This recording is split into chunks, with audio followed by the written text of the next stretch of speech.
अखेर 1679 ला पुन्हा स्वराज्यात आली. मोहिमेचा थकवा राजांना जाणवत होता, पण चेहऱ्यावर दिसत नव्हता. चेहऱ्यावर तोच उत्साह, कुठली तरी नवी मोहीम आखण्याचा.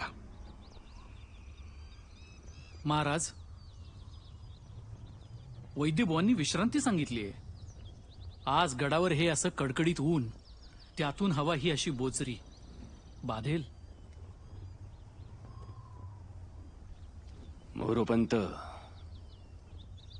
रायगडावरील हवा गनिमांसाठी बोचरी, आपल्यासाठी हा प्राणवायूच.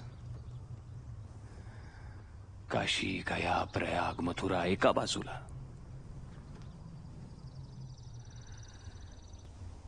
आणि माझा हा रायगड एका बाजूला.